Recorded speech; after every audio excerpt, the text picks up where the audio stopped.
Welcome to కీటాక్స్. Civilised సొసైటీలో మహిళల్ని గౌరవించడం ప్రతి ఒక్కరి బాధ్యత. మహిళల ఆత్మ గౌరవానికి ఆత్మాభిమానానికి భంగం కలగకుండా చూసుకోవడం ప్రతి ఒక్కరి కర్తవ్యం. ఇది కీటాక్స్ నమ్మి పాటించే విధానం, నినాదం. ఇందులో రెండో అభిప్రాయానికి ఎలాంటి తావు లేదు. అయితే ఏపీ రాజకీయాల్లోనూ ఒక సెక్షన్ ఆఫ్ మీడియాలోనూ తీవ్ర స్థాయిలో వినిపిస్తున్న గగ్గోలు వెనుక అసలు వాస్తవాలేంటి, నిజాలేంటి, సమస్యకి మూల కారణం ఏంటి అనేది అన్వేషించే ప్రయత్నం చేస్తే గనక ఏపీ ప్రజల ముందుకి వాస్తవాలు వచ్చే అవకాశాలు కొంతవరకైనా ఉంటాయి. రాజకీయంగా, మీడియా పరంగా, ఆఖరికి రాజధాని విషయంలో కూడా నిట్ట నిలువున రెండు ముక్కలుగా చీలిన ఏపీ సమాజానికి వాస్తవాలు అందించేందుకు, ముందుంచేందుకు కీటాక్స్ తన వంతు ప్రయత్నం చేస్తోంది.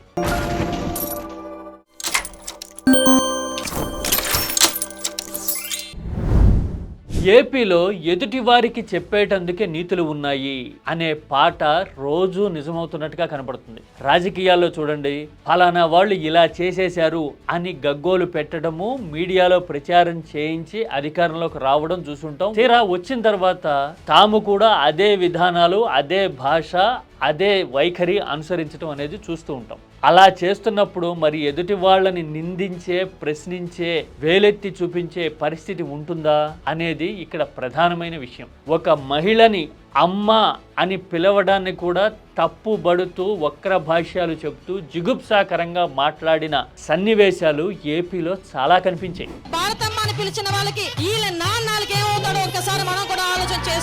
ఇలా మాట్లాడిన సందర్భంలో ఇది తప్పు అని ఖండించటం గాని రాజకీయ పార్టీల వైపు నుంచి, ఆలోచనాపరుల వైపు నుంచి, బాధ్యత ఉన్న వాళ్ళ వైపు నుంచి జరిగినట్టుగా ఎప్పుడూ కనిపించదు. ఎందుకంటే ఎవరైతే పర్సన్ ని ఉద్దేశించి ఆ వ్యాఖ్యలు అన్నామో వాళ్ళ మీద మనకి పొలిటికల్ వెంజెన్స్ ఉంటుంది కాబట్టి అప్పుడు అలాంటి వ్యాఖ్యలు మన చెవులకు ఇంపుగా ఉండుంటాయి. రాజకీయాల్లోనూ, మీడియాలోనూ ఇంతే బయాస్డ్ గా, ఇంతే ఏకపక్షమైన విధానాలు మన కళ్ళ ముందు కనపడుతూ ఉంటాయి.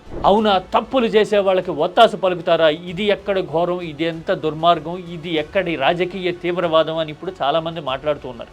ఎస్, తప్పు ఎవరు చేసినా తప్పనే చెప్పాలి, ఖండించాలి. ఎవరిని, జగన్ కూతురునా, భారతిరెడ్డి గారినా, ఆ గాడిదలను అడగండి. పైగా మనం నీతులు చెప్పాలి అనుకున్నప్పుడు ఆ నీతులు మనం పాటించి చూపించాలి. మీ మీద ఎన్ని కేసులుంటే అంత పెద్ద పదవి మీకు అని ఒక నాయకుడు ప్రకటించినప్పుడు, అబ్బో మా నాయకుడు కూతకొచ్చాడు అని ఒక వర్గం మీడియా నాయకులు సంబరపడిపోవటం చూసాం.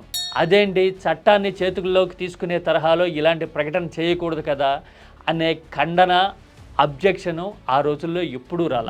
మరి అలాంటి విధానాలు మనకి ఇంపుగా అనిపించినప్పుడు ఇప్పుడు మాత్రం తీవ్రవాదం అని ఎదురు దాడి చేసే హక్కు మనకి ఎక్కడ ఉంటుంది? ఇది కదా ఆలోచించాల్సిన విషయము.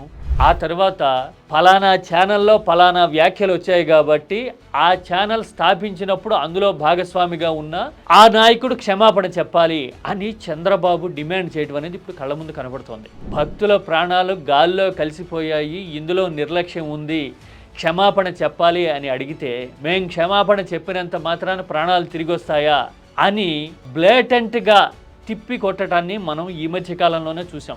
ప్రాణాలు పోయిన విషయంలోనే మనం ఇలాంటి వైఖరి అనుసరించిన తర్వాత ఎదుటి వాళ్ళ నుంచి క్షమాపణ డిమాండ్ చేసే హక్కు, అవకాశం మనకుంటాయా?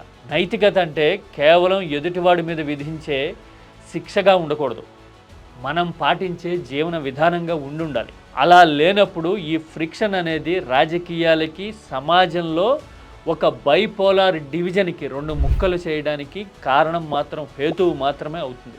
దీనివల్ల రాజకీయ పార్టీలకి, నాయకులకి నేరుగా వచ్చే నష్టం ఏముండదు.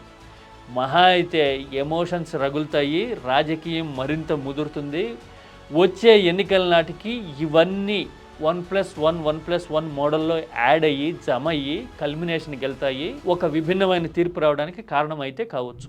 పైగా ప్రజలు కూడా కులాల వారీగా, రాజకీయ ఐడెంటిటీల వారీగా రెండు ముక్కలుగా విడిపోయి తన్నుకోవడం మొదలు పెడితే ఓడేది వాళ్లే. రాజకీయాలు గెలుస్తాయి, అది వైసీపీ కావచ్చు, టీడీపీ కావచ్చు, ఏదైనా కానీ.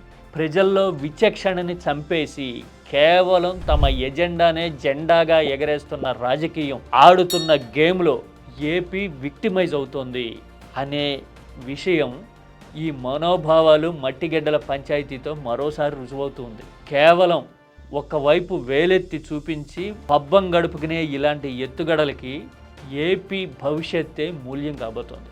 ఇప్పటికైనా న్యూట్రల్గా ఆలోచించగలిగిన వాళ్ళు ముందుకొస్తే తమ చుట్టూ ఉన్న వాళ్ళని చైతన్యపరచగలిగితే తప్ప ఇలాంటి తొండాటలకి దొంగాటలకి చెక్ పడదు.